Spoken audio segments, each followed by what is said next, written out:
Assalamualaikum warahmatullahi wabarakatuh.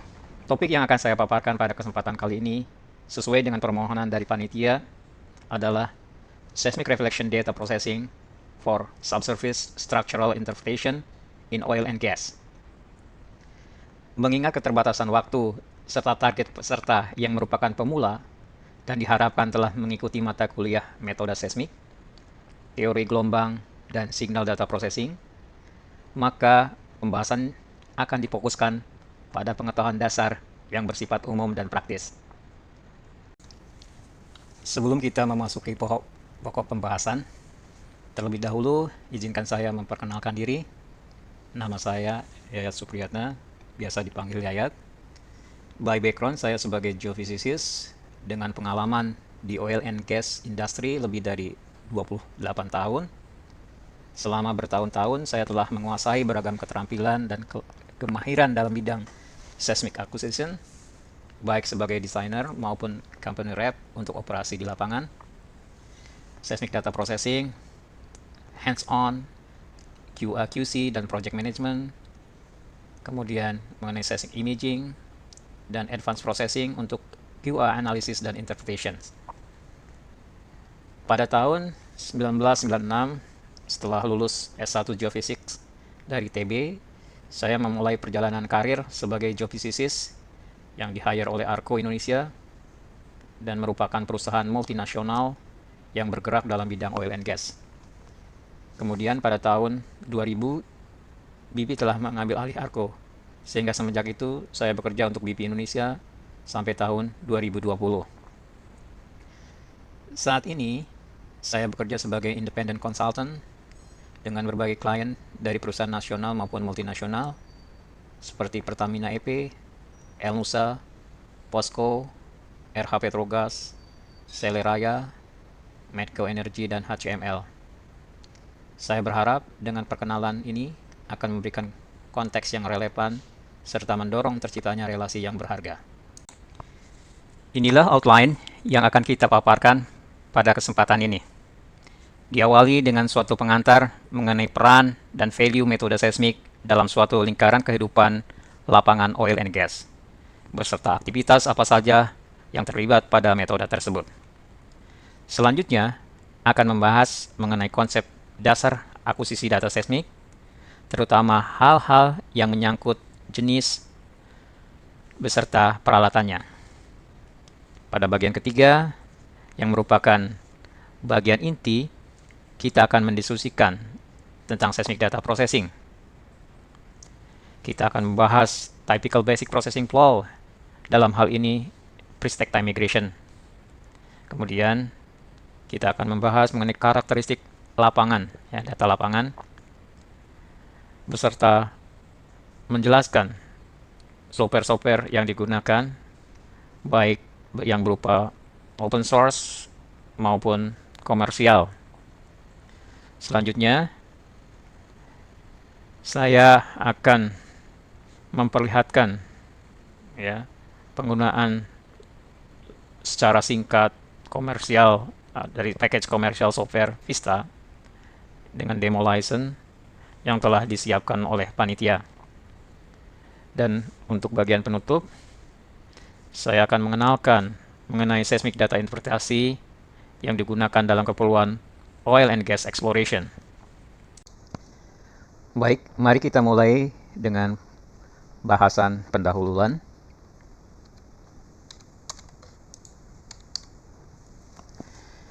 Pada slide ini, kita melihat gambaran umum dari suatu grafik produksi,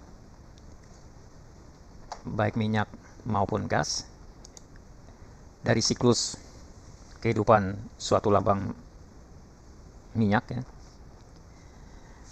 Metode seismik merupakan alat geofisik yang digunakan pada seluruh tahapan atau fase, dimulai dari fase eksplorasi, pengembangan, produksi, hingga decommissioning. Selama tahapan eksplorasi, survei seismik sangat penting untuk mencitrakan bawah permukaan dan mengidentifikasi potensi akumulasi hidrokarbon. Dengan data seismik, ahli geofisika dapat memetakan struktur geologi yang mungkin memerangkap minyak atau gas. Kemudian untuk mengidentifikasi fitur dari stratigrafi atau patahan, menilai ukuran dan potensi geometri dari suatu reservoir. Informasi ini membantu menentukan lokasi pengeboran sumur eksplorasi, sehingga dapat mengurangi ketidakpastian dan resiko dry hole. Karena pada tahapan eksplorasi ini, area cakupan studinya cukup besar, yaitu bisa skala regional, maka pada umumnya yang paling visible cost benefitnya adalah survei seismik 2D. Setelah penemuan dilakukan, metode seismik mendukung penilaian lapangan secara detail. Data seismik 3D yang beresolusi tinggi seringkali diperoleh untuk menyempurnakan model reservoir dan memperkirakan cadangan, memandu penempatan sumur appraisal dan sumur produksi yang optimal, mengidentifikasi kompartementalisasi dan potensi hidrokarbon yang terlewati. Aktivitas-aktivitas ini sangat penting dalam membuat rencana pengembangan dan memaksimalkan nilai lapangan tersebut. Seiring lapang tersebut berproduksi, survei seismik time lapse atau 4D menjadi metode kunci untuk memantau perubahan reservoir dari waktu ke waktu.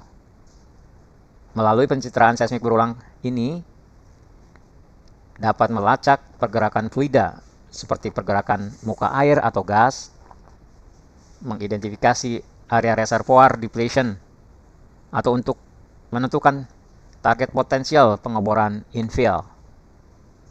Kemudian, untuk mengoptimalkan pengelolaan reservoir dan enhance recovery. Pemantauan dinamis ini mungkin penyusuan proaktif memastikan produksi yang efisien dan aman. Bahkan ketika suatu lapangan mendekati akhir masa produktivitasnya, metode seismik tetap berharga. Metode ini dapat digunakan untuk mendeteksi kantong-kantong hidrokarbon yang tersisa, mendukung keputusan penghentian sumur, dan memandu pemantauan lingkungan dan restorasi lokasi. Jadi dapat disimpulkan bahwa metode seismik merupakan alat yang sangat bermanfaat dalam siklus hidup industri minyak dan gas, di mana menyediakan informasi penting mulai dari eksplorasi hingga decommissioning. Kemampuan untuk mengungkap lapisan bawah permukaan yang memungkinkan pengambilan keputusan yang lebih cerdas, mengurangi ketidakpastian, dan memaksimalkan nilai yang diekstrak dari setiap ladang di seluruh siklus hidupnya. Mari kita lanjutkan dengan aktivitas-aktivitas apa saja dalam metode seismik. Inti dari metode seismik adalah 3 aktivitas penting, yaitu akuisisi data, pengolahan data, dan interpretasi data seismik tersebut. Masing-masing memainkan peran krusial dalam mengubah informasi gelombang seismik yang menjalar dan terpantulkan dari bawah permukaan bumi, menjadikan informasi yang dapat ditindaklanjuti untuk keperluan eksplorasi dan produksi minyak serta gas bumi. Akuisisi data seismik merupakan langkah awal dalam suatu alur kerja seismik yang melibatkan pembangkitan dan perekaman dari gelombang seismik yang merambat melalui lapisan bawah permukaan. Kualitas dan keberhasilan tahap selanjutnya sangat bergantung pada ketelitian dan ketepatan akuisisi data tersebut.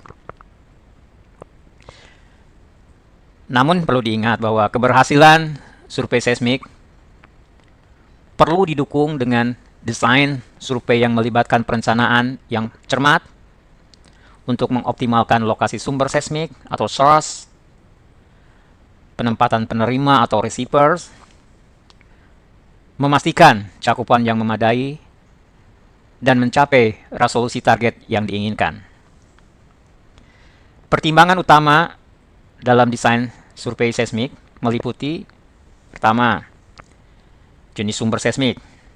Apakah akan menggunakan bahan peledak, vibrosis untuk di darat, atau airgun untuk di lepas pantai.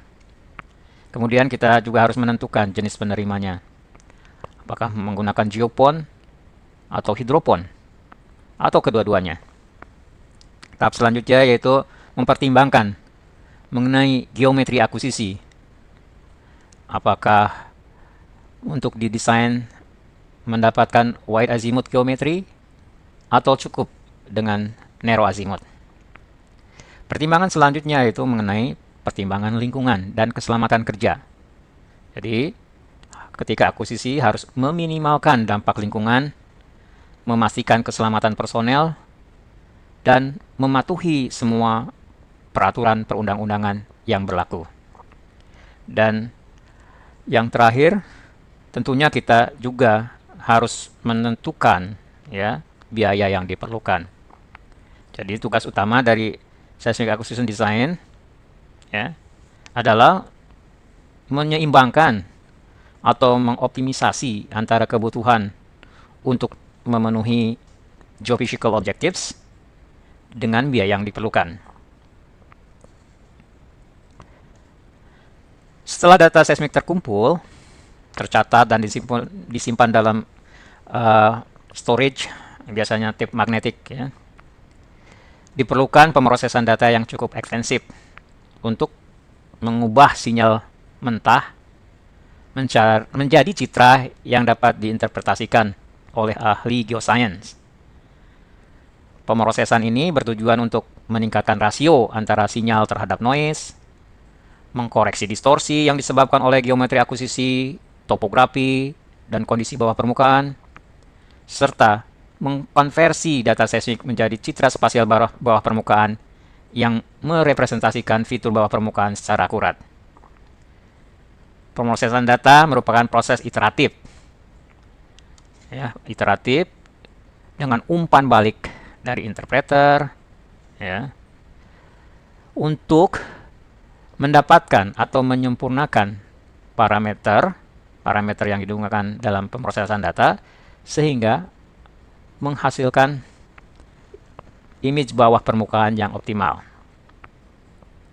Kemudian tahap selanjutnya dalam aktivitas seismik adalah interpretasi data. Ya. Interpretasi data seismik merupakan proses ekstraksi informasi.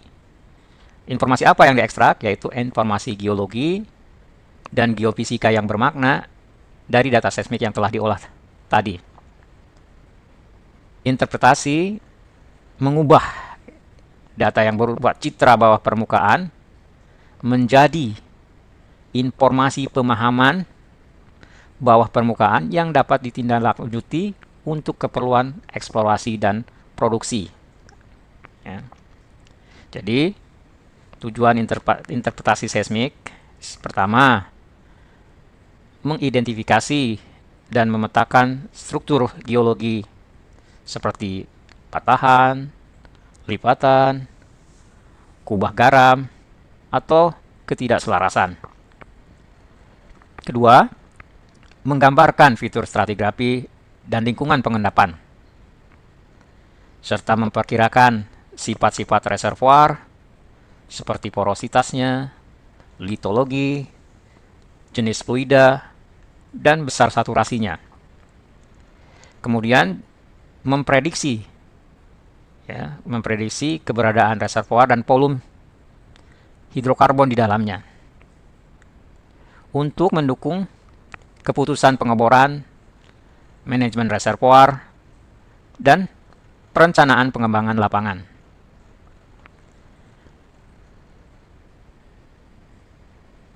Interpretasi seismik data berkembang seiring perkembangan teknologi. Interpreter pada saat ini menggunakan perangkat lunak untuk visualisasi dan pemodelan 3 dimensi yang canggih, yang memungkinkan tim lintas disiplin untuk berkolaborasi secara real time. Dengan platform komputasi yang canggih, dapat memfasilitasi integrasi data seismik, data geologi, geokimia, dan data-data yang lainnya. Namun, dalam interpretasi ada banyak tantangan. Di antaranya, ambiguitas akibat geologi yang kompleks, kualitas data yang buruk, atau resolusi yang terbatas, ketidakpastian dalam model kecepatan yang mempengaruhi ketika melakukan time depth conversion untuk pemetaan struktur, dan juga ketika mendiskriminasi antara respons seismik, apakah respons seismik yang serupa ini akibat oleh litologi atau jenis fluida. Interpreter berpengalaman akan menggunakan semua data yang tersedia dan alur kerja yang iteratif untuk meminimalkan ketidakpastian tersebut, sehingga menghasilkan interpretasi yang cukup handal. Selanjutnya, mari kita membahas mengenai seismic data acquisition. Pertama-tama, kita bahas mengenai konsep dasar dari seismic data acquisition ini. Ya. Untuk memperjelas pembahasan ini, saya tampilkan gambar di sebelah kiri, ya, merupakan diagram dari metode akuisisi seismik marine streamer, ya, di mana pada metode marine streamer, sumber gelombang seismik dan receiver, ya, di towing di belakang kapal seismik, ya, di belakang kapal seismik.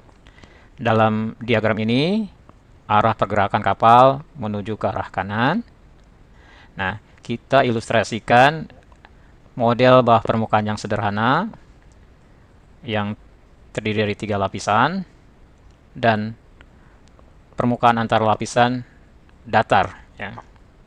Kemudian kita lihat di sini, saya ilustrasikan mengenai penjalaran gelombang, ya, gelombang seismik, ya.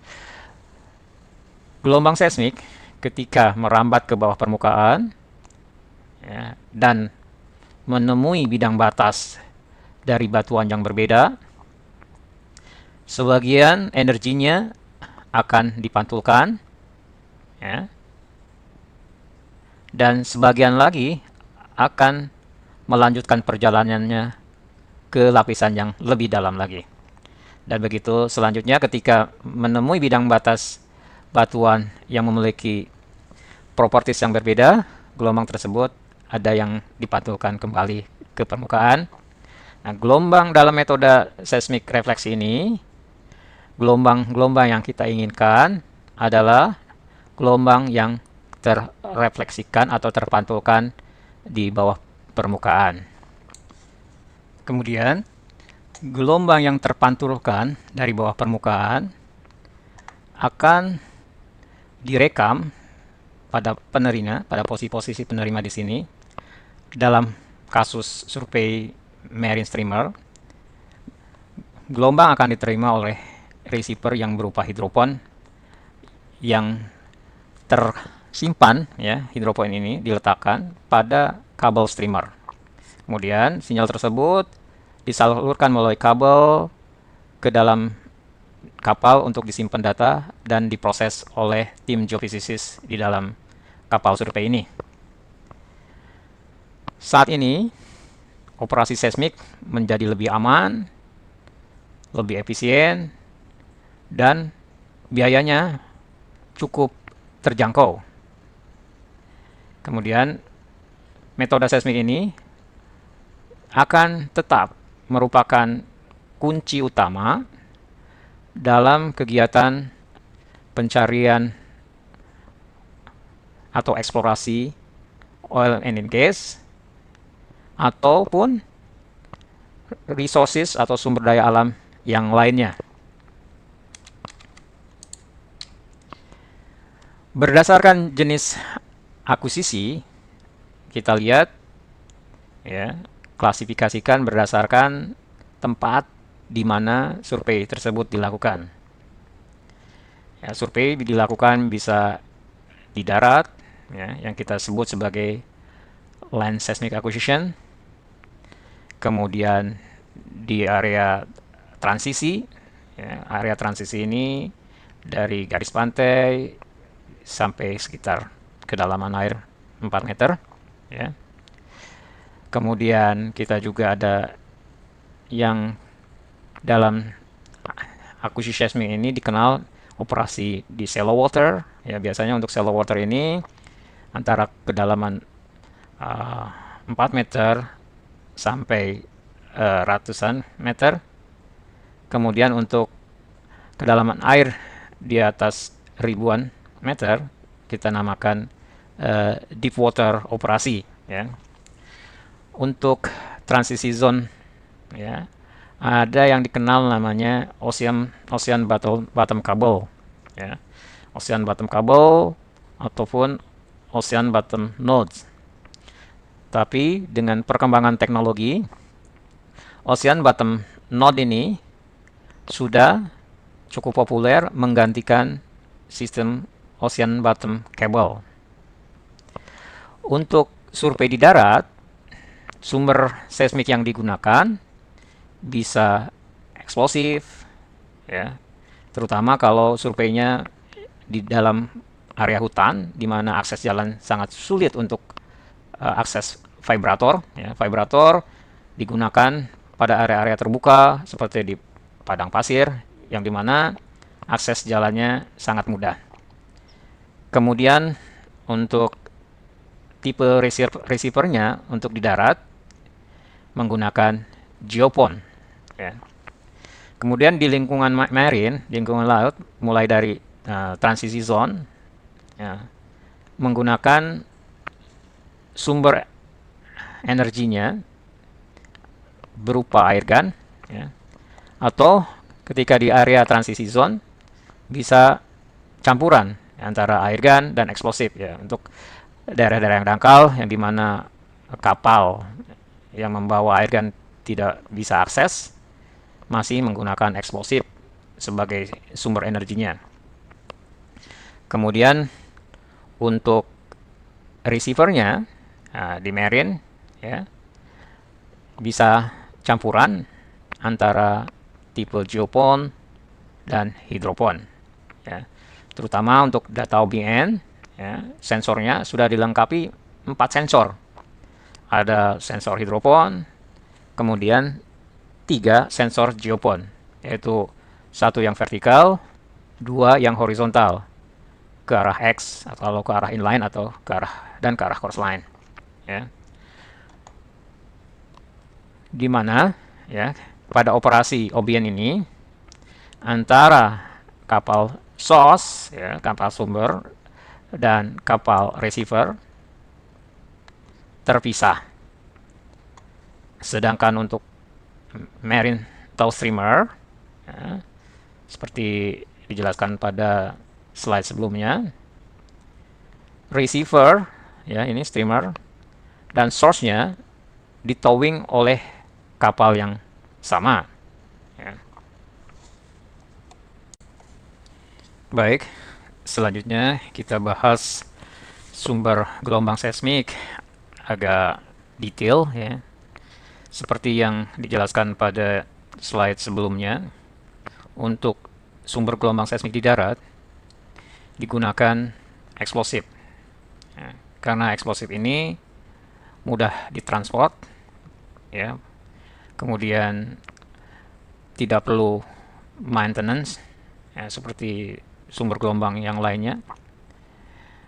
Kemudian cukup efektif menghasilkan energi source, ya. Pada umumnya eksplosif akan diletakkan dalam lubang bor, ya, lubang bor titik tembak. Biasanya, ya, kita tanam di kedalaman sekitar 20 sampai 30 meter, dan diharapkan pada kedalaman tersebut posisi eksplosif berada di bawah lapisan lapuk, ya, supaya energy coupling yang dihasilkan oleh eksplosif tersebut cukup baik, ya, sehingga energi penetrasi ke bawah permukaan semakin dalam, dan gelombang sinyal yang dipantulkan dan direkam pada alat recording mempunyai signal to noise ratio yang cukup bagus. Penentuan besar ukuran, ya, atau charge size dari sumber eksplosif ini ditentukan pada saat parameter tes di lapangan.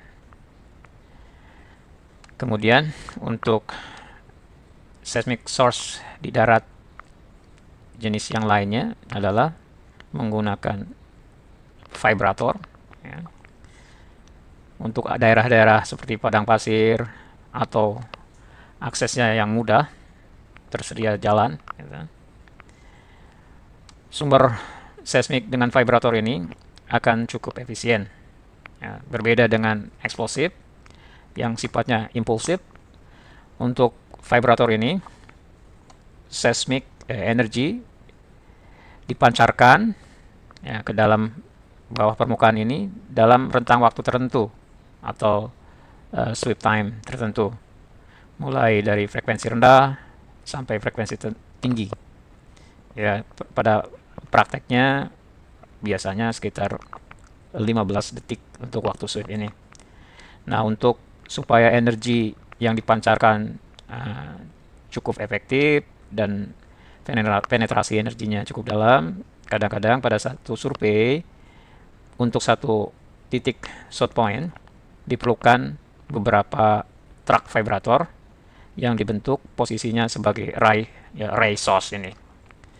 Nah, untuk penentuan posisi geometri ray source ini ada teknik khususnya untuk supaya menghasilkan sumber seismik yang cukup optimum. Kemudian untuk survei di laut, ya, digunakan air gun. Air gun ini sebenarnya adalah suatu pneumatic chamber, ya, dalam hal ini kalau kita lihat, ya, ini. Nah, ada dua air gun yang diilustrasikan dalam foto ini untuk satu cluster, ya. Kemudian ke dalam chamber ini sebagai energi utamanya adalah udara yang terkompresi. Volume dari masing-masing air gun ini bervariasi, ya, dari 90 kubik inch, 125 kubik inch, bahkan yang gede, ya, biasa yang digunakan di seismik operasi sekitar 400 kubik inch. Penyusunan baik itu geometri maupun posisi, ya, masing-masing dari air gun yang dibentuk baik single maupun cluster, ya, itu akan mempengaruhi dari source signature-nya, ya. Ada software yang membantu untuk mendesain air gun array ini, ya. Kita bisa mendesain karakteristik tertentu supaya energi yang dihasilkan cukup efektif. Selanjutnya, mari kita lihat, ya, video mengenai bagaimana air gun dideploy pada saat survei seismik streamer di laut, ya. Nah, ini ketika deploy source array di laut menggunakan alat-alat yang modern dan memudahkan operator, ya. Untuk mendeploy source array ini kurang lebih ada 3 personel, ya, cukup 3 personel yang mengoperasikan peralatan untuk deploy air gun ini. Ini contoh untuk satu sub array yang siap untuk di-deploy di belakang kapal. Contohnya dalam video ini kita dalam satu sub array ini mempunyai 1, 2, 3, 4, ya, air gun cluster. Kalau kita lihat detailnya, ini ukuran masing-masing volume ya dari airgun ini berbeda-beda ya. Nah, ini kurang lebih ya waktu yang diperlukan untuk persiapan deploy airgun ini ketika memulai survei tergantung dari keadaan cuaca ya. Tapi biasanya rata-rata diperlukan waktu kurang lebih 1 sampai 2 jam untuk persiapan deploy airgun ini. Selanjutnya kita akan melihat mengenai peralatan perekaman seismic data. Pertama, kita bahas mengenai geopon ya. Geopon ini pada prinsipnya adalah mengukur ya, pergerakan particle motion.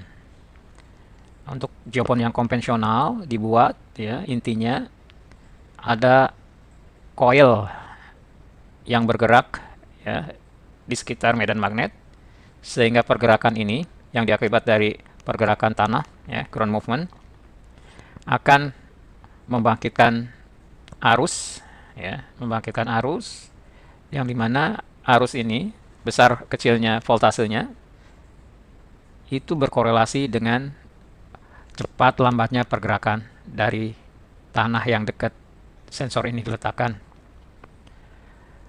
Untuk sensor yang lebih modern, ada yang dibuat dari bahan MEMS ya. Tentunya yang bahan MEMS mempunyai sensitivitas yang lebih bagus ya.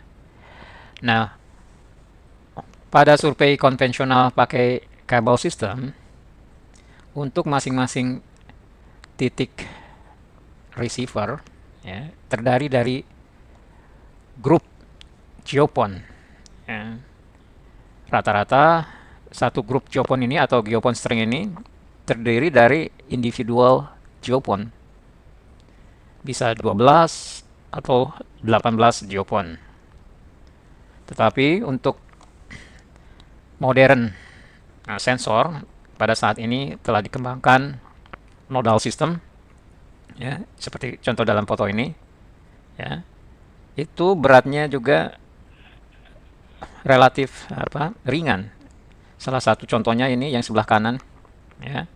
Ini beratnya hanya sekitar 250 gram. Sedangkan yang sebelah kiri ini beratnya 650 gram dan ukurannya hampir sama dengan jagung ya. Jadi dengan menggunakan sensor yang lebih modern ini, seismik akuisisi di darat jauh lebih efisien ya, karena jumlah kru yang diperlukan lebih kecil, kemudian deployment alat ini lebih cepat dibandingkan dengan konvensional kabel system ya. Dalam instrumen ini ya, instrumen ini bisa sebagai alat sensor sendiri, geopon, ada geopon ya. Kemudian sebagai recording system sendiri yang merekod data dan menyimpan data tersebut dalam satu alat ini. Kemudian untuk keperluan di laut, receiver yang digunakan adalah namanya hydropon ya. Di laut ataupun di daerah-daerah rawa yang berair ya. Ya, prinsip hidropon ini sebenarnya mengukur dari apabila terjadi perbedaan tekanan di sekitar sensor ini ya. Biasanya bahan hidropon ini terbuat dari piezoelectric materials. Nah, untuk survei marine streamer di laut ya, hidropon ini ada di dalam kabel streamer ya. Posisi-posisi hidroponnya pada umumnya ditempatkan sejauh interval 12,5 meter.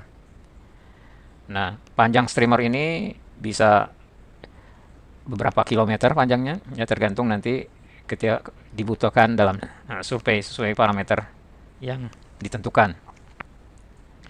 Selanjutnya mari kita lihat video bagaimana streamer dideploy pada saat survei di laut. Ya, di streamer deck ini ada beberapa reel gulungan streamer ya. Kemudian juga tiap-tiap kapal seismik bervariasi kemampuan untuk berapa banyak ya, streamer yang bisa dideploy.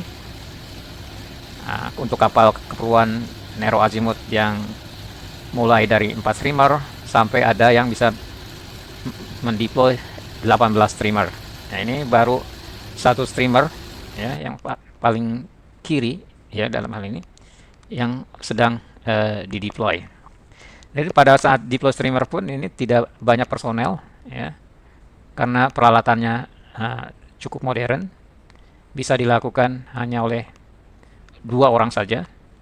Nah, selain tadi streamer, untuk membantu steering streamer, positioning streamer, kedalaman streamer, ada alat-alat yang ini ya, alat-alat yang warna merah dan kuning ini dinamakan ada bird dan kompas.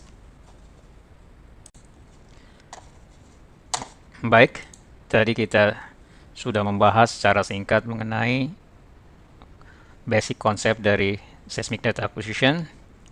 Selanjutnya, mari kita membahas mengenai pengolahan data seismik. Ya. Nah, untuk mengolah data seismik, tersedia paket-paket software komersil, utamanya dari beberapa provider ya. Ada dari Halliburton atau Landmark, ada software yang cukup terkenal yaitu Promax dan SeaSpace. Kemudian Schlumberger juga mengeluarkan produknya yaitu Omega dan Vista. Kemudian Shearwater juga mengeluarkan produk yang dinamakan Refill. Sedangkan CGG atau Viridian ya, menggunakan software yang dinamakan GeoVision. Ada software yang buatan dari DUG, ECOS dari AspenTech, RadX Pro, dan Global Claritas. Ya. Pada umumnya software-software ini mempunyai kemampuan untuk mengolah data seismik ya, secara industri baik 2D maupun 3D ya, data marine, data transisi ataupun data darat, mulai untuk time imaging, kemudian untuk depth imaging. Masing-masing software ini mempunyai kemampuan yang cukup unik ya. Ya, kemudian untuk rekan-rekan mahasiswa ya, untuk membantu dalam proses belajar, research, open source package ya. Beruntung kita tersedia open source package. Ada Seismic Unix ya. Seismic Unix ini di maintain dan distribusikan oleh Center for Wave Phenomena CWP pada Colorado School of Mines CSMM ya. Untuk menginstal software Seismic Unix ini kita bisa mengcompile ya dari source code di operating system Linux. Nah, kemudian untuk keperluan riset juga ini sangat rekomendasi ya, yaitu package Madagascar.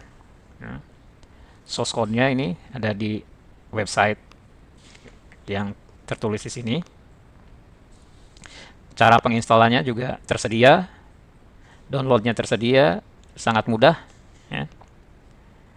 Kemudian apabila ingin melihat atau mencoba software yang pernah dipakai di industri ya, ada pre-USP atau pre-DDS yang merupakan legacy dari Amoco atau BP Amerika ya, yang pada saat ini source code-nya ada di link berikut.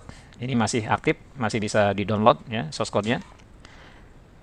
Tata cara instalasi atau compilingnya juga ada. Kemudian untuk software interpretasi bisa menggunakan OpenDetect. Ya, ini software OpenDetect ini ada yang open source-nya, juga ada yang komersialnya. Bisa di-download di link berikut ini. Ya. Saya sarankan untuk yang mau memperdalam bagaimana cara interpretasi seismik, bisa menginstall open source OpenDetect software ini. Dan selanjutnya, kita juga dapat dengan mudah menggunakan data-data seismik ya, yang tersedia di internet, yang open data, untuk keperluan research ya, atau untuk keperluan belajar bagaimana untuk mengolah data dari raw data ataupun untuk menginterpretasi data tersebut. Selanjutnya, mari kita bahas mengenai pengolahan data seismik. Pada slide ini akan saya jelaskan mengenai pengolahan seismik data darat ya, pada khususnya melalui tahapan-tahapan processing pre-stack time migration workflow. Namun sebelum membahas tahapan-tahapan tersebut, saya ingin menjelaskan mengenai karakteristik dari typical data lapangan untuk data jenis survei darat ini.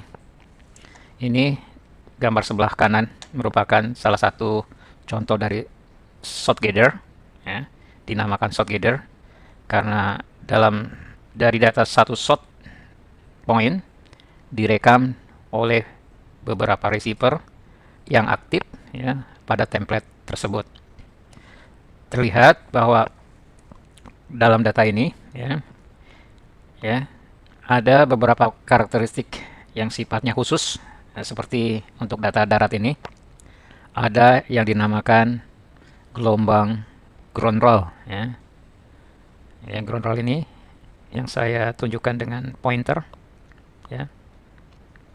Ini mempunyai karakteristik low frekuensi ya, biasanya rentang frekuensinya sampai 15 Hz ya. Amplitudonya ya, kalau kita lihat bandingkan dengan backgroundnya, ground roll ini cukup besar ya. Kemudian karakteristik yang lain, ground roll ini bersifat dispersive ya. Dan seperti kita ketahui bahwa ground roll ini merupakan gelombang permukaan. Kemudian ya, pada contoh gather ini kita juga mengidentifikasi adanya anomali amplitude ya. Anomali amplitude yaitu amplitude yang bersifat besar dan terlihat di sini ya, kalau kita lihat kemungkinan besar nilainya terclipping ya. Ini mungkin disebabkan dari ada masalah sensor ya, internalnya. Selain itu juga ya, ada indikasi refleksi energi yang meskipun sangat sulit identifikasi pada data mentah ini, tapi ada tanda-tandanya. Apa tanda-tandanya? Untuk refleksi energi pada domain shot gather ini akan terlihat sebagai kurvatur parabolik ya.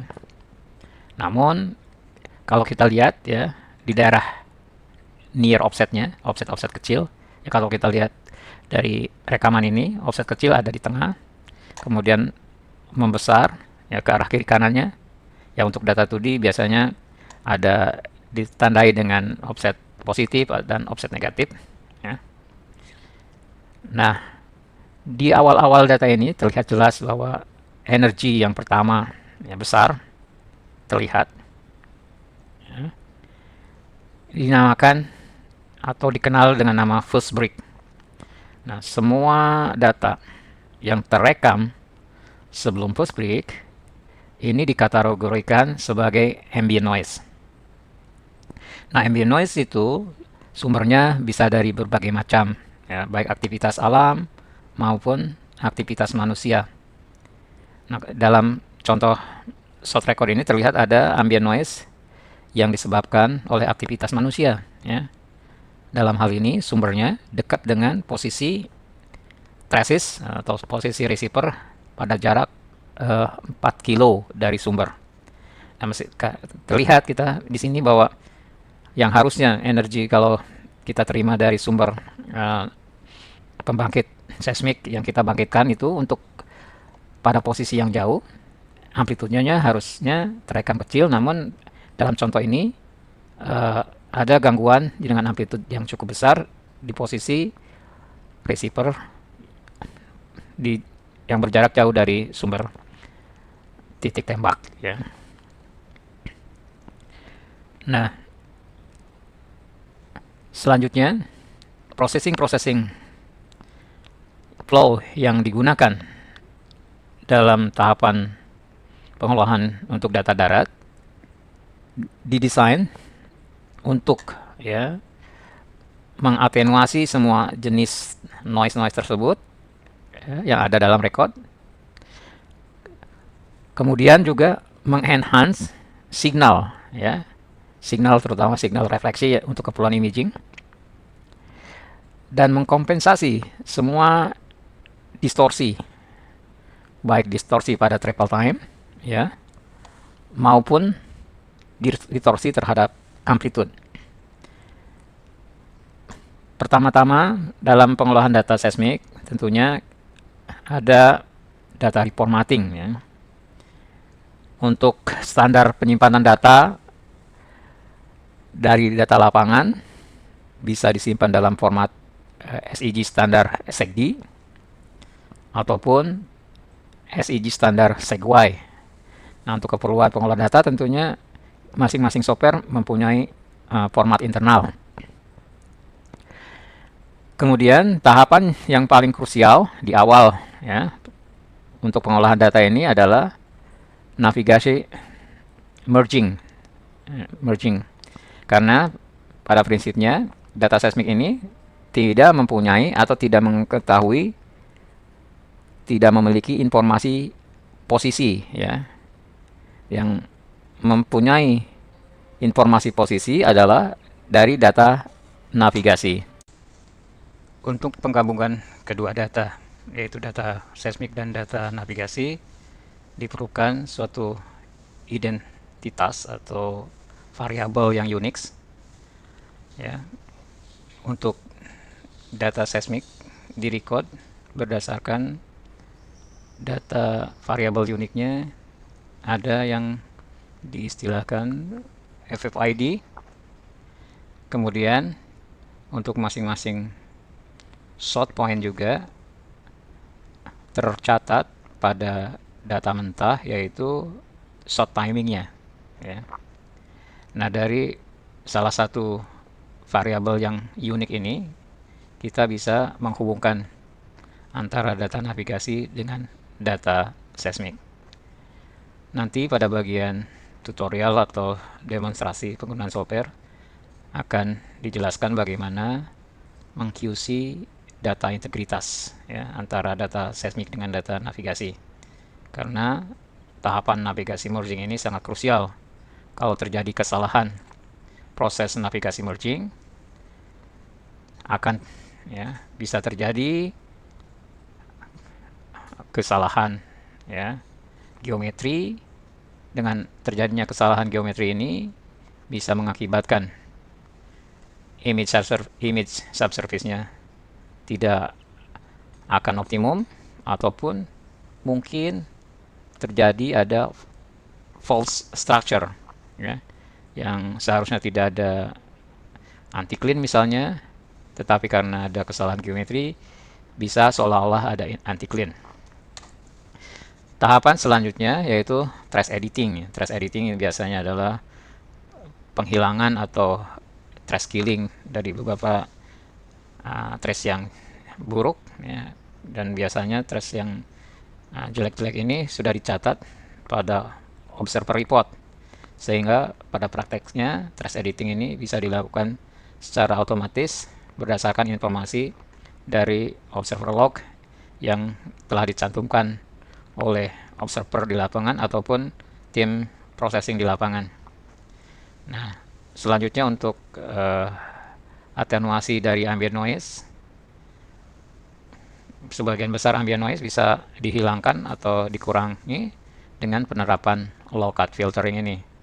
Pada saat penerapan parameter low cut filtering, harus perlu hati-hati, jangan sampai ada energi dari sinyal yang kita inginkan ikut teratenuasi. Selanjutnya, untuk mengkoreksi distorsi amplitude ya, yang disebabkan oleh peluruhan amplitude dalam perjalanan gelombang, ya, secara deterministik berdasarkan teori penjalanan gelombang, kita bisa mengaplikasikan spherical divergent correction. Ya. Seperti yang kita lihat pada contoh data lapangan ini, jenis-jenis noise itu ada yang koheren, ada yang non-koheren. Ya. Contoh yang koheren adalah contoh noise dari ground roll. Kemudian yang non-koheren atau random, salah satu contohnya anomalous amplitude yang diakibatkan oleh ada kerusakan sensor, yaitu amplitude besar, clipping amplitude, ya, ataupun ambient noise yang disebabkan oleh angin atau hujan. Nah, maka dalam strategi noise atenuasi, kita bisa secara garis besar dibagi menjadi dua bagian teknik noise atenuasi, yaitu random noise atenuasi dan coherent noise atenuasi. Untuk noise atenuasi ini juga bisa dilakukan di berbagai domain. Ya. Strateginya misalkan untuk coherence noise atenuasi, apakah noise itu mudah dibedakan antara noise yang kita target dengan sinyal? Contohnya pada noise ground roll ini, kalau kita lihat di domain waktu, ya, offset, karena ini kalau kita lihat sumbu horizontalnya adalah offset dan sumbu vertikalnya adalah waktu. Untuk jenis ground roll ini kita kesulitan, ya, memisahkan antara ground roll tersebut dengan sinyal ataupun gelombang-gelombang yang lainnya. Maka ya salah satu teknik, ya, kita mentransformasikan dari domain TX dari domain time offset ke dalam domain yang lainnya, misalkan FK. Nah, di FK kemungkinan kita bisa memisahkan noise tersebut. Nah, untuk koreksi akibat distorsi travel time, ya, kalau kita zoom ini, ya, zoom record ini, kita melihat, ya, bahwa pada first break, ya, idealnya kalau topografi dari permukaan area survei ini datar dan posisi source sama receiver itu pada ketinggian yang sama, seharusnya first break ini, ya, idealnya akan mempunyai kemenerusan atau kelurusan yang ideal. Namun akibat dari perbedaan topografi ataupun properti dari near surface, maka first break ini terlihat seperti mengikuti pola dari topografi area survei, ya. Nah, static correction yang kita inginkan adalah untuk mengkoreksi distorsi travel time akibat pengaruh topografi ataupun weathering layer di dekat permukaan. Untuk keperluan static koreksi ada yang dinamakan elevasi statik ataupun tomographic refraction static.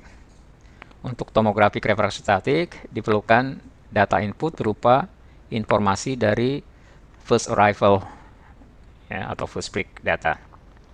Sehingga salah satu tugas seismic processor adalah mengepik, ya, atau mengekstrak informasi dari data first break ini yang digunakan untuk sebagai input proses tomografi refraction static.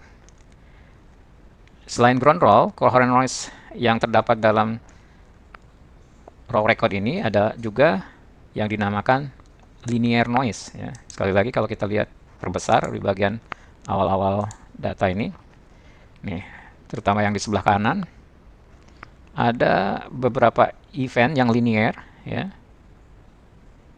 Nah, event ini di-generated, ya, sebenarnya dari reverberasi dari guided wave atau refraction wave, ya. Nah, karena mempunyai karakteristik linear, kita harus mempunyai cara yang paling mudah memisahkan karakter linear ini. Ya, salah satu contohnya untuk memudahkan pemisahan jenis noise ini adalah menggunakan transformasi linear Taupi. Ya. Kita tidak akan membahas secara detailnya untuk bagaimana aplikasi dari linear noise attenuasi ini.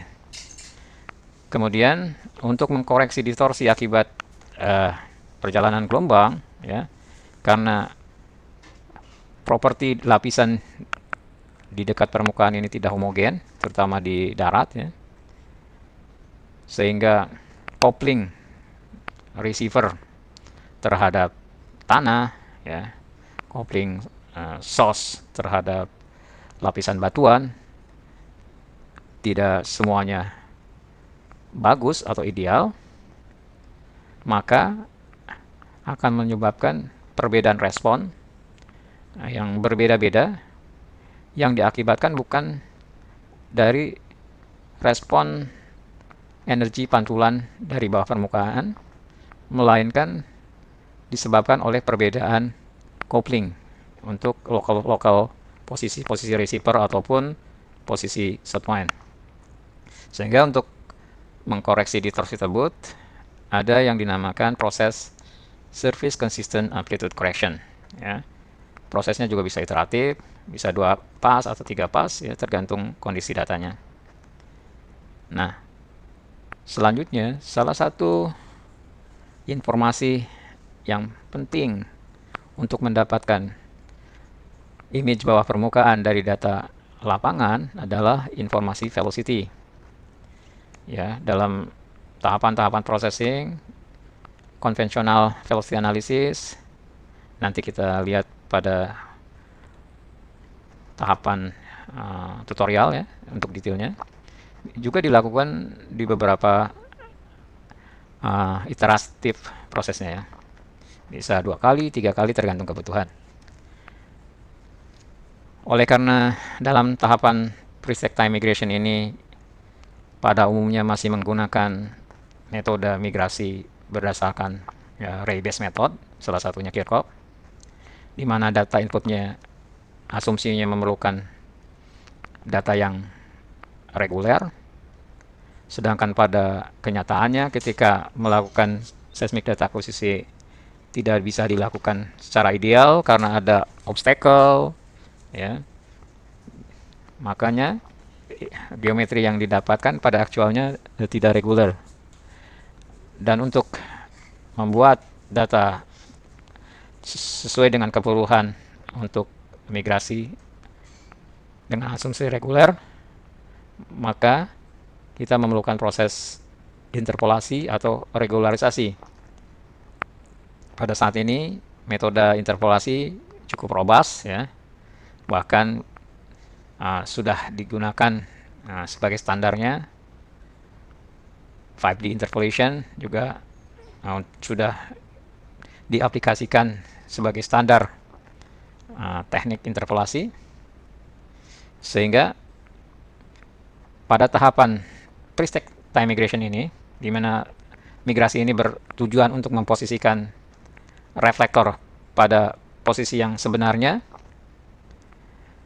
dan dengan mengkondisikan data input, ya, yang cukup baik, kemudian setelah migrasi dilakukan multiple atenuasi dengan menggunakan high resolution radon, maka volume stack, ya, stack data yang dihasilkan setelah migrasi akan memperoleh image yang cukup baik yang bisa digunakan untuk keperluan interpretasi bawah permukaan. Kita lanjutkan membahas tentang pengolahan data marine streamer. Ya, ada karakteristik yang khusus antara data marine ya dibandingkan dengan data darat. Ya, sebelum kita membahas langkah-langkah yang khusus untuk data marine ini, saya akan menjelaskan contoh jenis ya data mentah yang didapat dari survei marine streamer ini.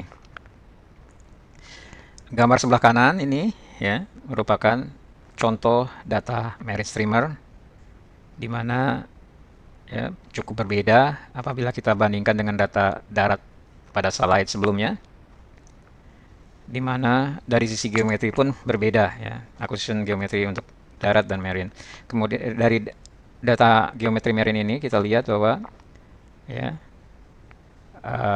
spreadnya merupakan kelihatannya setengah dari spread data darat. Ya, kita hanya punya positif offset saja atau negatif offset saja. Ya. Nah, posisi set point di data marine adalah near offsetnya yang paling kiri ini. Kemudian ke arah kanan adalah ke arah far offset. Sedangkan sumbu vertikalnya ya adalah sumbu waktu. Ya.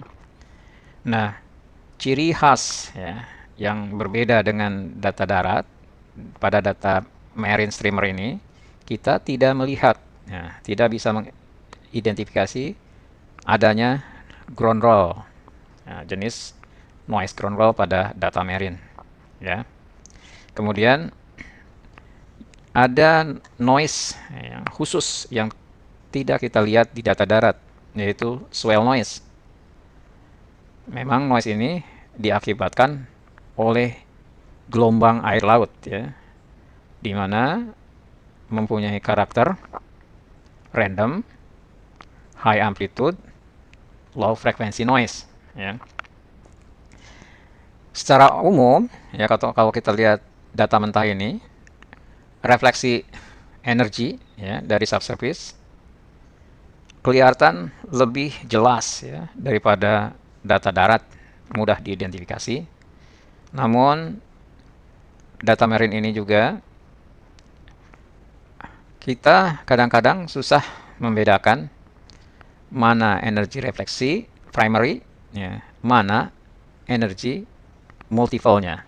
Ya. Dari gambar rekod mentah ini, secara kasat mata sebenarnya bisa kita bedakan mana energi primary, mana energi multiple itu dari bentuk curvature-nya. Ya. Misalkan pada posisi yang kedalaman ya, atau rekod pada waktu sekitar di antara 1000 sampai 1500 milisecond ya. Di sini kita lihat ada curvature-nya yang stiff, curvature-nya yang landai. Curvature-nya yang agak stiff di sini itu tanda-tanda dari energi multiple. Kemudian juga untuk data laut kita bisa melihat dengan jelas dari respon gelombang langsung direct. Ya, ini kalau kita ukur phase velocity dari direct arrival ini akan merepresentasikan perlambatan kecepatan gelombang di dalam medium air laut ya. Dan yang paling jelas coherent noise yang ada di data marine ini ya, linear noise yang merupakan hasil dari energi yang tertrap di water column ya. Sehingga kalau kita ukur juga ini afferent velocity di domainannya itu di kecepatan air. Nah, yang membedakan yang secara signifikan dengan pemrosesan data darat untuk data laut ini, data marine ini ada tadi swell noise attenuasi, kemudian di bubble ya, karena air gun ini ya efek sampingnya adalah mengenerate bubble energy atau gelombang ya. Nah, bubble energy pada raw record ya, terutama di near offset akan terlihat sebagai noise untuk frekuensi rendah.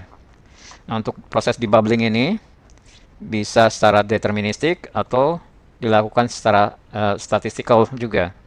Dalam pengertian operator debubble secara deterministik bisa derive atau diestimasi dari airgun signature, baik dari model maupun dari far field signature, recorded far field signature.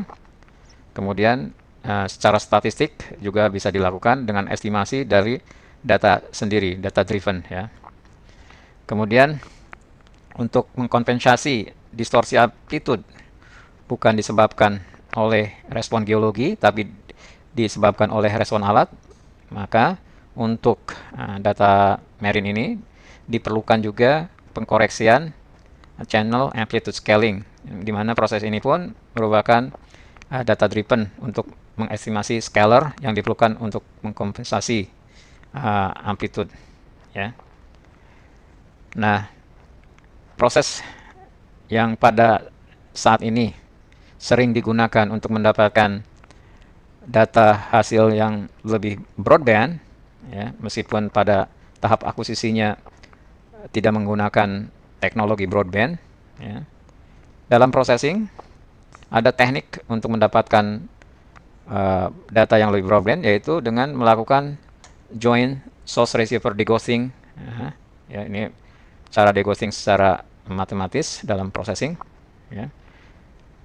Kemudian juga karena akuisisi ya di laut ini posisi receiver tidak statis, tidak seperti di darat, maka diperlukan juga koreksi ya, yang istilahnya itu adalah receiver motion correction. Kemudian untuk supaya mempunyai datum yang sama antara receiver dan source pada tahapan pengolahan data marine ini, kita menggunakan koreksi statik, tapi lebih simpel dari yang di darat. Statik yang di marine ini cukup dengan elevasi statik, ya, baik yang simple maupun yang variabel, misalkan berdasarkan informasi dari tidal measurement atau prediksi dari tidalnya untuk melihat variabilitas dari ketinggian muka air laut. Karena untuk data laut ini ya biasanya energi multiple-nya terlihat dengan jelas ya, maka teknik demultiple ya yang digunakan sangat-sangat krusial ya untuk mendapatkan image subsurface yang akurat. Untuk area survei di daerah dangkal ya sampai 100 atau 200 meter, teknik demultiple yang dinamakan surface related multiple elimination yang merupakan data driven ini juga tidak cukup efektif, sehingga diperlukan metode lain ya untuk shallow marine ini, yaitu teknik model base yang biasa dikenal dengan shallow water demultiple ya. Model base ini kita memerlukan informasi dari topografi dari seabednya ini ya. Nah, untuk proses-proses yang lainnya ini sama dengan proses yang digunakan pada pengolahan data darat. Untuk selanjutnya, mari kita lihat demonstrasi atau tutorial singkat mengenai bagaimana cara menginstall atau menggunakan paket open source Madagaskar ya. Dan nanti juga saya akan mencoba secara singkat menunjukkan bagaimana penggunaan software Vista dengan demo license yang sudah disiapkan oleh panitia. Baik, dalam tutorial singkat bagian pertama ini saya akan menunjukkan ya bagaimana cara menginstall atau mendownload package processing open source Madagaskar ya. Ya, source code Madagaskar ini ya bisa diakses pada alamat ya ahai.org .wiki main page ini ya, dimana ya ada pada web page ini ada menu bagaimana cara mendownloadnya, kemudian petunjuk instalasinya, dan dokumentasinya cukup lengkap ya, baik untuk tutorial ya, ya quick hands on ya. Kemudian kalau kita membutuhkan informasi-informasi tambahan juga tersedia di dalam website ini ya. Untuk downloadnya bisa klik link download ya. Nanti kita masuk pada halaman bagaimana cara mendownloadnya ya. Ya ada cara untuk mendownload dari source code yang sudah di archive berupa tar ya, atau paling mudah ya pakai komen di Unix ya, git ya, komen git untuk mendownload source code. Software package Madagascar ini ya diinstal pada operating system Linux ya, atau Unix. Bagi yang tidak mempunyai operating system Linux dan hanya mempunyai Windows ya. Nah, untuk Windows 10 yang terakhir atau 11 kita bisa menginstal WSL, Windows Subsystem Linux ya. Tetapi untuk Windows yang versi lama, versi 7 atau 8, bisa menginstalnya di dalam virtual machine yang open source, bisa menggunakan VirtualBox ya. Kebetulan saya pakai Windows 10 dan di Windows 10 ini saya bisa menginstalkan WSL-nya, dan saya telah menginstalkan distro Linux Ubuntu ya, versi LTS di 18.04.04 dengan kernel Linux ya untuk 6.6 ya. Pertama-tama ya, saya tunjukkan ya bagaimana mendownloadnya. Kalau belum ada utility git dalam distro Linux yang terinstall, bisa menggunakan command line untuk menginstal git tersebut menggunakan sudo apt install git. Masukkan passwordnya. Nah, karena saya sudah punya ya terinstall terlebih dahulu gitnya, di sini ada keterangan bahwa git telah terinstall dengan versi 2.17 ya untuk Ubuntu. Nah, kemudian kita copy ya ini komen dari websitenya Madagascar ke terminal Linux ya. Maka hasil download ini ya cukup cepat lah ya. Nah, ini filenya tidak terlalu besar. Ini total objek atau total filenya sekitar ada 144.000 ya objek ya. Nah, ini oke, kita tunggu sebentar ya sampai selesai. Nah, sambil menunggu selesai download, saya akan menjelaskan pada bagian bagaimana instalasinya ya. Kita klik link instalasi. Nah, di sini ada petunjuk-petunjuk ya dalam instalasi ini ya, cukup lengkap. Nah, nanti ya karena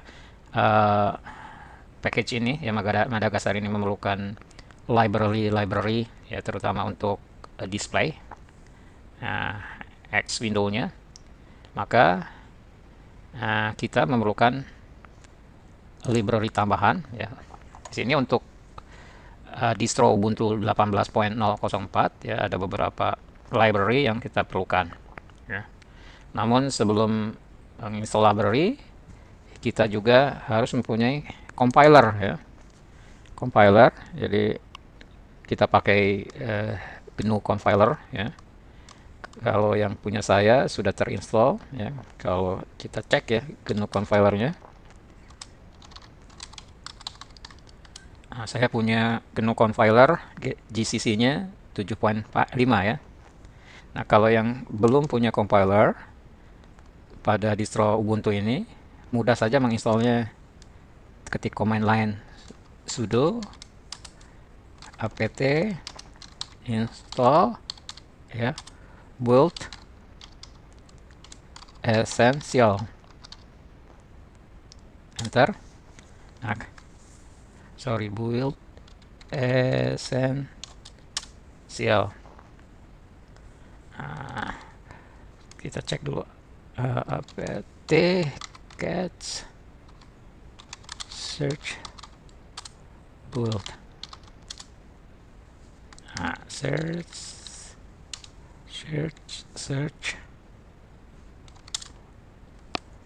build grep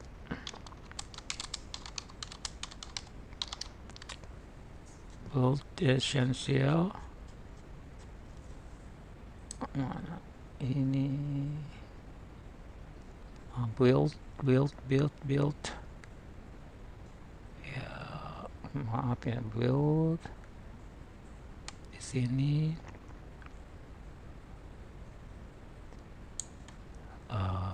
Build oke.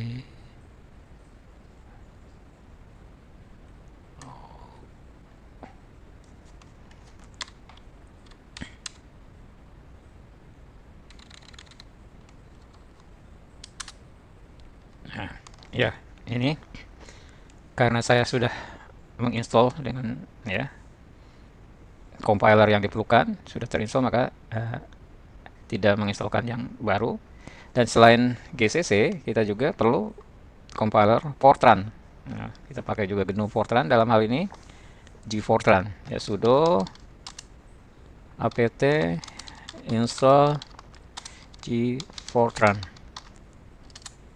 Nah, saya juga udah punya gfortran versinya, versi 7.5 ya. Nah, setelah kita mempunyai compiler ya untuk membuild aplikasi ya, kita menginstall tambahan library ya. Ini pada kalau kita menggunakan Ubuntu 18.4 kita kopikan bagian yang ini ya. Tetapi kalau versi Ubuntu yang lebih baru 22.04 mengikuti petunjuk ya atau library-library yang diperlukan pada bagian Ubuntu 22.04 ya. Sama, tinggal sudo apt get install terus nama library-nya. Library ini sudah saya install ya. Nah, tadi proses downloadnya sudah selesai. Proses download sudah selesai. Saya simpan source code-nya ada di sini. Directory rsf src ya. Ya, kemudian kita lanjutkan ya, mengikuti petunjuk ya dari cara instalasinya ya. Kita akan mengikuti petunjuk untuk menginstal library tambahan, yaitu additional ya di sini, untuk supaya kita bisa mengcompile library yang kita buat dalam bahasa pemrograman Fortran. Makanya kita mengikuti petunjuk ini ya. Di directory ini kita ketik configure API sama dengan F90. Ini prefixnya. Prefix ini adalah directory di mana kita akan menginstal aplikasi Madagaskar ini. Saya akan instalkan di directory /apps/rsf ya. Kemudian enter ya. Ini dia akan mengecek untuk apakah ya keperluan library yang digunakan selama proses compile ini ada atau tidak ya. Ini kalau tidak ada message error berarti semuanya sudah terpenuhi ya. kita cek bahwa di sini contohnya compiler udah ketemu bahwa compiler GCC-nya bisa menggunakan flag ini standar untuk uh, GNU 17 ya, GNU 11 juga bisa ya. Semua library untuk display, PNG ada ketemu, terus library BLAS, LAVAC yang diperlukan juga ketemu. Ya kalau ada error dan tidak ketemu nanti bisa dicari library-nya ya untuk di Ubuntu ini. Kalau kita mau mencari library atau aplikasi bisa menggunakan command line ya. Ketik apt catch ya, search key point-nya misalkan BLAS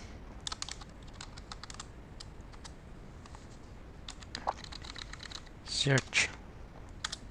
Nah ini banyak ya library BLAS, tinggal pilih yang sesuai dengan keperluan kita. Nah proses tadi mengenerate makefile ya. Makefile ini script untuk otomatisasi ketika kita mau mengcompile suatu program, utility yang sangat bermanfaat. Jadi setelah kita tadi mengkonfigur, tinggal ketik ya make install atau kita compile-nya secara bertahap ya, secara bertahap. Kalau kita mempunyai beberapa CPU atau core dalam komputer kita, kita bisa mengcompile secara paralel ya. Command lainnya misalkan make ya. Kalau saya punya 4 bisa make minus J ya, 4. Saya menggunakan 4 core untuk mengcompile program ini ya. Ini prosesnya akan memakan waktu ya, tergantung kecepatan komputer ya. CPU, kecepatan CPU-nya, berapa jumlah CPU yang digunakan ya, kita tunggu. Tapi karena saya sudah mengcompile dan sudah diinstal di mesin saya, proses ini saya akan cancel saja ya. Nah kalau sudah tercompile dan sudah terinstall, nah, kita bisa cek ya, apakah programnya tercompile dengan sempurna atau tidak. Salah satunya kita bisa ketik ya, misalkan di sini sfin. Nah, sfin ini merupakan modul dari Madagaskar. Ya, dari deskripsi ini menunjukkan bahwa tools ini adalah untuk mendisplay informasi, basic information, informasi data dasar mengenai data format RSF ini ya. Nanti kita lihat setelah kita punya data format dalam Madagaskar ini untuk penggunaannya. Nah, kemudian untuk sebagai tutorial awal ya, bisa kita ikutin apa-apa yang dicontohkan di dalam webpage ini. Misalkan ya, kalau kita menginginkan ya membuat suatu sintetik ya, ini ada utility namanya sfspike. Kalau kita ketik ya, supaya kita tahu apa fungsi sfspike ini, kita ketik aja sfspike. Ya, sfspike ini adalah tools untuk membuat data yang sederhana, misalkan untuk membuat spikes, box, plants, atau yang lain yang konstan misalkan. Ya, cara penggunaannya ada di sini ya. Ini misalkan ya sf spike ya, ketik n1 itu jumlah sampelnya ya. Sedangkan kita menggunakan jumlah sampel totalnya 1000 dan kita ingin menempatkan spike tersebut pada sampel ke 300. Kemudian outputnya kita beri nama spike RSF ya, sebagai konvensi untuk data-data dalam format Madagaskar ini extensionnya diberi nama .rsf ya. Kemudian kita enter, ini sudah selesai prosesnya. Ada ini spike rsf ya. Terus kita investigasi atau kita lihat display apa tuh spike rsf ini. Tadi pakai sfin, kemudian input filenya spike.rsf. Nah, ini menunjukkan, menggambarkan ada metadata ya, bahwa binary datanya itu disimpan di directory ini ya, dengan nama filenya. Nah, seperti nama file yang kita tadi outputkan, tetapi ada tambahan karakter 8 di belakangnya. Nah, kemudian ada jenisnya, floating, ya, jumlah sampel, sample rate-nya, dan juga ada labelnya. Ya. Ini metadata. Nah, kemudian kalau kita ingin ya melihat atau mendisplay data yang kita barusan dibuat, ada tools ya di Madagaskar ini namanya sfpen salah satunya. Sfpen ketik, kemudian kita ketik input filenya spike ya rsf. Sorry, sfpen. Oke. Nanti ya kita apa namanya. Oke, ini masih belum kita bisa secara langsung ini, tapi harus melalui namanya ada tools di sini SF Eagle ya, SF Eagle. Apa itu SF Eagle?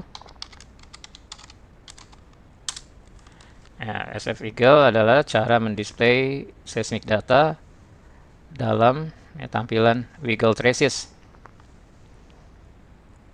Ya.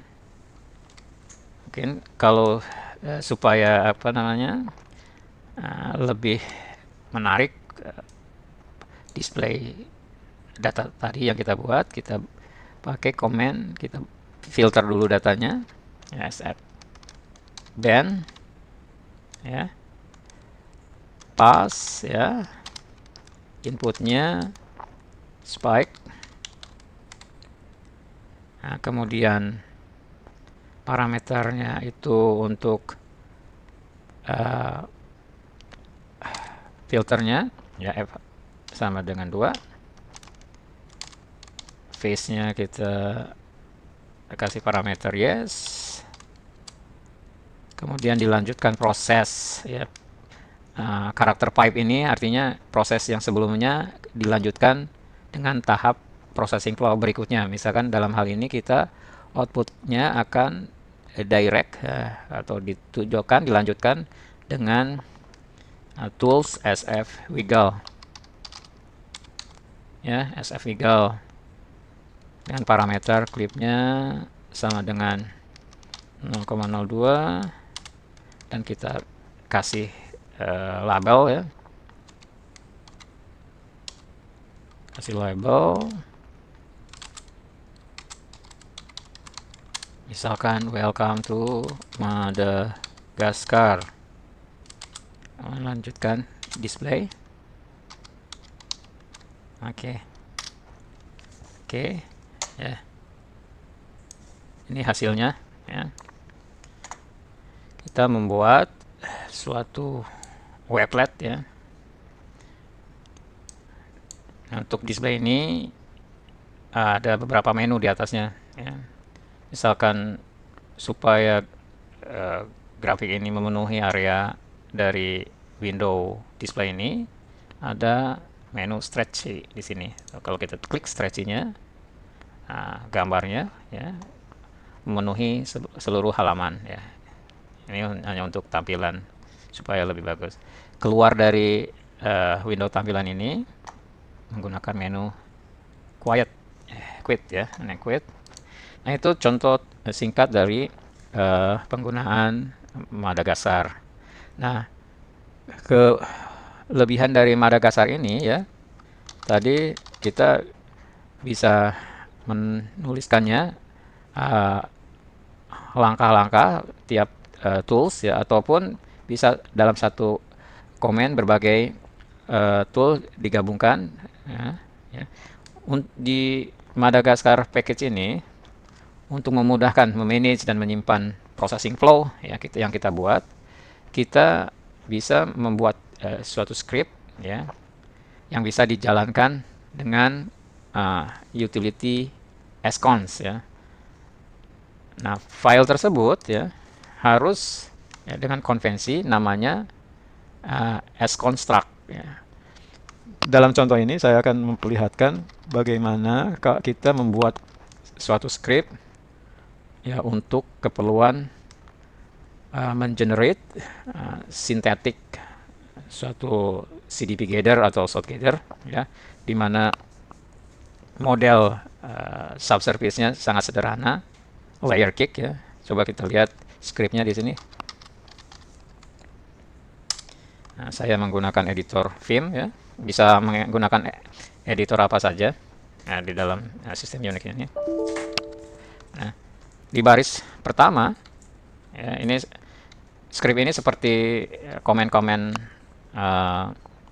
Python ya, apabila pernah menggunakan Python. Ini kebanyakan nanti yang bisa digunakan ya, dalam flow ini ya, pembuatan flow, processing flow di sconstruct ini. Sintaknya seperti Python. Jadi di baris pertama kita tulis ya, mengimport ya, utility dari Madagascar package ini, yaitu dari modul rsf.proc. Kita import semuanya aja, tidak banyak ya tool-toolsnya, jadi kita bisa import semuanya.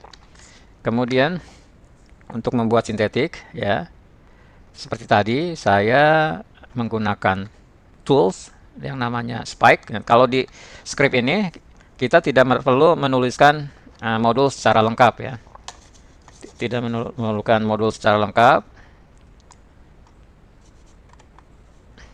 Nah, baik, kita pisahkan ini supaya tahu ya untuk. Nah, sintaknya untuk dalam bahasa script sconstruct ini ada beberapa komen yang utama, yaitu result, flow ya. Result ini untuk menampilkan ya, mendisplay. Kemudian flow ini seperti kita membuat processing flow ya. Nah, ya utama. Jadi keywordnya itu cukup simple. Kita mengimport utility, kemudian kita tinggal pilih apakah mau display atau bagian processing flow. Kemudian jangan lupa pada akhir script ini ditulis ya keyword end ya, yang menunjukkan bahwa bagian akhir dari processing script ini ya. Nah, untuk supaya tahu tadi misalkan keperluan apa nih di sini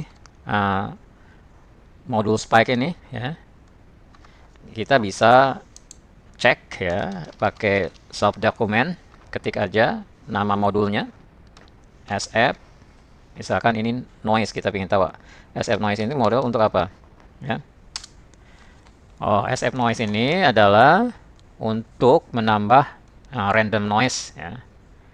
Nah, si SF noise ini di keterangan sini juga ada apa namanya cara ya untuk command line-nya.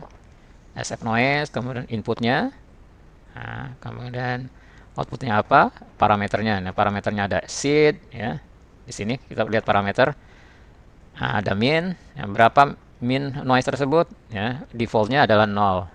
Kemudian range-nya di defaultnya 1 ya.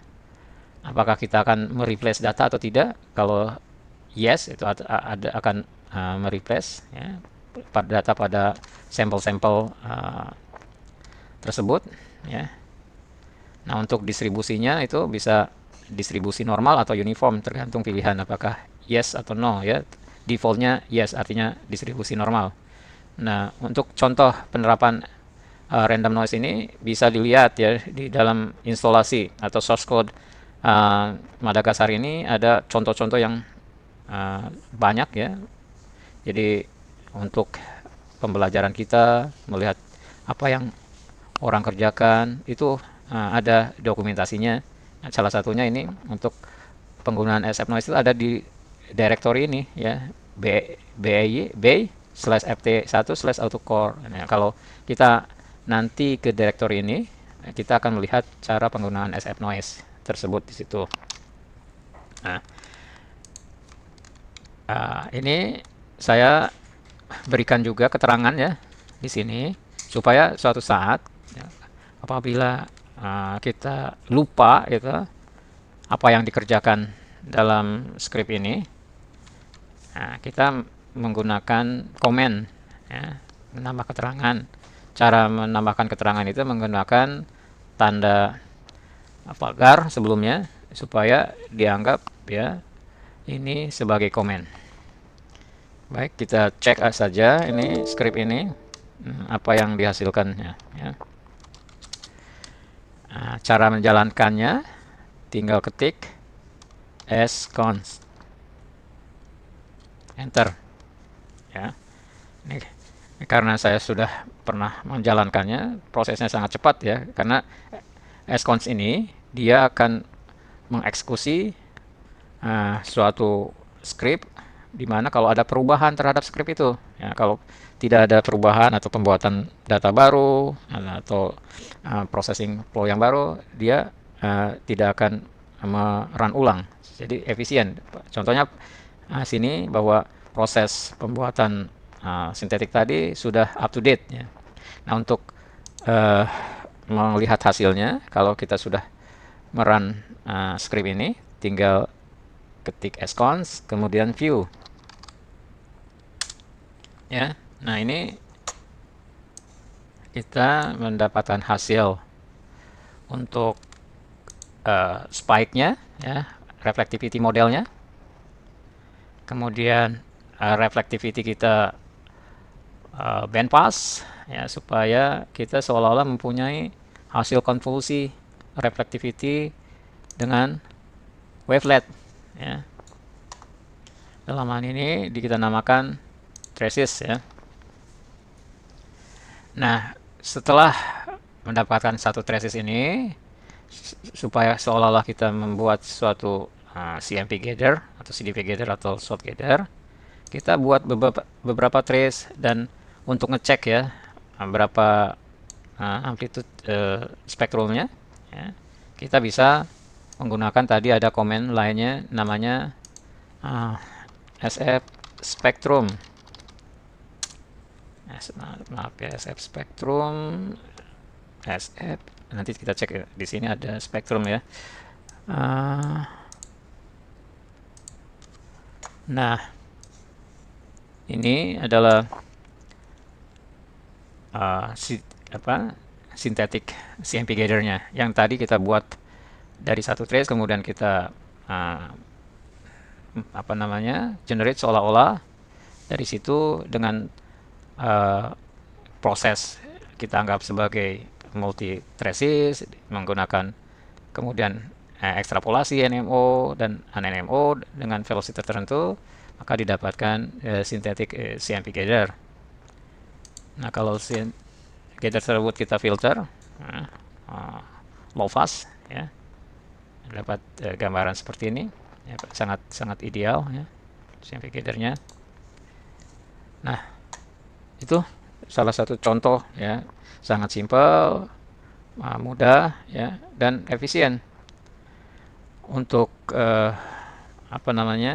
mempelajari lebih lanjut ya, di website ini juga banyak ya, informasi yang berguna. Misalkan kalau kita ingin melihat tools yang terbaru apa saja ya, bisa baca di latest news ini ya. Misalkan ini cukup banyak ya ininya, bahkan mengenai metode velocity model building yang saat ini cukup banyak dipakai, yaitu full waveform inversion juga ada, dan kelebihannya dari paper-paper yang dibuat dengan package Madagascar ini sifatnya reproducible. Itu artinya bisa kita run scriptnya untuk mendapatkan hasil yang sama ya, ketika kita menggunakan parameter dan data yang sama. Demikian tutorial singkat untuk software open source Madagaskar. Selanjutnya kita akan membahas atau saya akan menunjukkan bagaimana menggunakan software komersil Vista untuk memproses atau menganalisa data seismik. Kita telah mencapai pada bagian pengantar seismik interpretasi. Dalam waktu singkat ini saya akan mencoba menjelaskan ya. Nah, untuk kegiatan eksplorasi baik minyak maupun gas ya di oil industry ada beberapa key points ya untuk melakukan eksplorasi. Sebagai geoscience ya, kita harus melakukan analisis dengan membuat ya geological frameworknya, baik berupa structural maupun stratigraphic.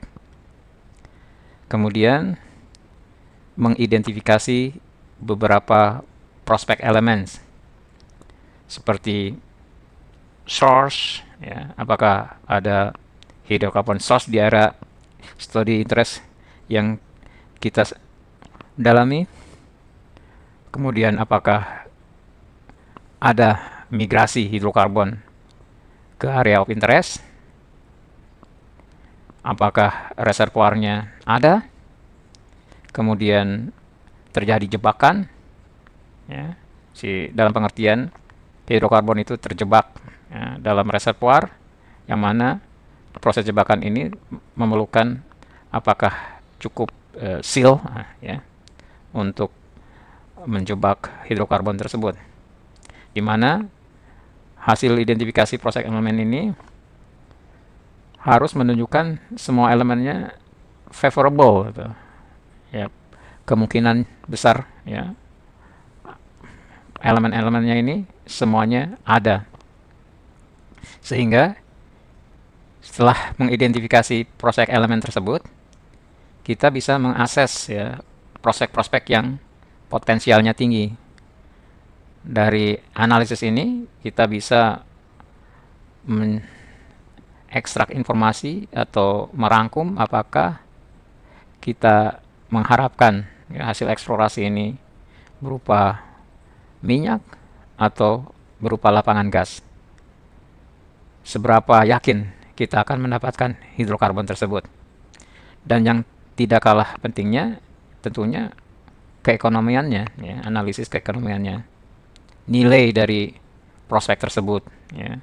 Apakah investasi ini akan menghasilkan banyak keuntungan atau malah rugi.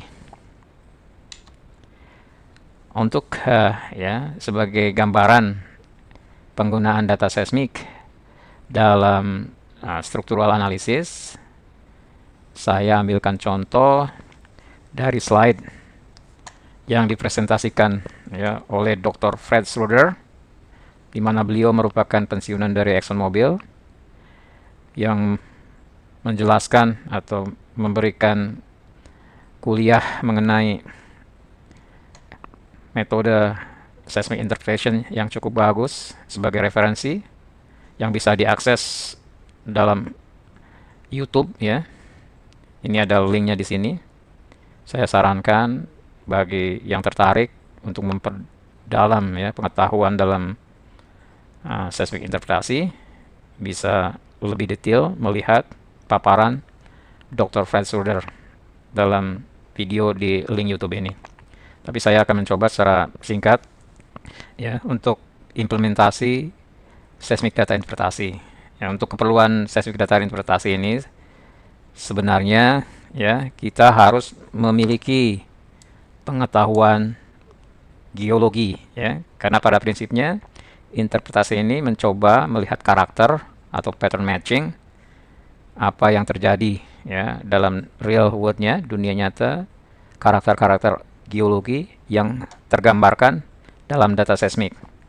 Misalkan untuk fault interpretation ya, dari data seismik kita melihat suatu karakter adanya ketidakmenerusan ya, ini contohnya ketidakmenerusan suatu reflektor respon ya, adanya offset ya, sehingga kalau kita mengingat ciri-ciri seperti ini ya, gambaran patterns ini merupakan features ya dari patahan. Nah, dari analisis ini juga kita bisa menarik ya kesimpulan lebih lanjut. Apakah jenis patahan ini normal fault atau reverse fault? Ya, bisa dilihat dari offset-offset ya, dan secara penampang regionalnya tektonik regime apa ya yang bekerja dalam zona area interest kita. Ya, kemudian contoh dari feature fault-nya kita lihat tergambarkan juga dari data seismik ya. Cukup bagus, lipatan ya, karakter lipatan, dan apabila kita menelusuri salah satu respon energi refleksi ya, kita akan bisa memetakan ya dalam ini tracking horizon ya, yang merepresentasikan dari karakter lipatan di daerah tersebut. Kemudian untuk contoh diafir juga ya cukup bagus tergambarkan ya dari data seismik. Ini kebanyakan area salt diafir ini atau kubah garam di daerah Teluk Meksiko ya. Karakternya cukup unik ya. Bisa banyak yang kita ceritakan dari satu section subsurface image yang dicitrakan oleh data seismik ini. Di beberapa tempat juga kita bisa melihat atau trace karakter dari suatu detached fault ya. Bahkan kita pada umumnya bisa men-tracking dari bidang gelincir dari fault tersebut.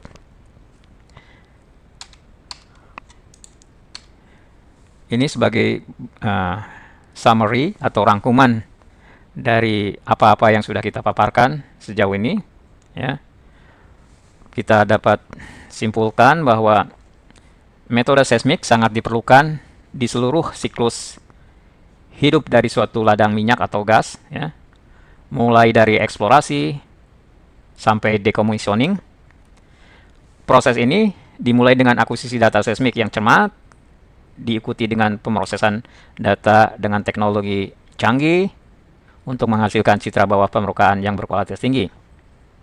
Akhirnya data tersebut diinterpretasi guna menerjemahkan citra-citra yang menjadi informasi geologi ya, yang dapat ditindaklanjuti.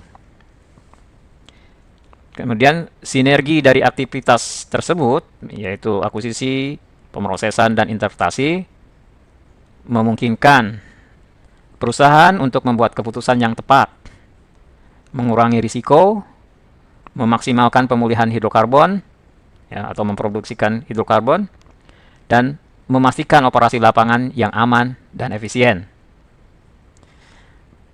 Teknologi seismik terus berkembang dan akan tetap menjadi yang terdepan dalam eksplorasi dan pemantauan bawah permukaan, membuka nilai baru dari suatu cekungan baik yang sudah matang maupun yang masih dalam tahap eksplorasi. Demikian kurang lebihnya, mohon maaf ya apabila ada kekurangan. Terima kasih. Assalamualaikum warahmatullahi wabarakatuh.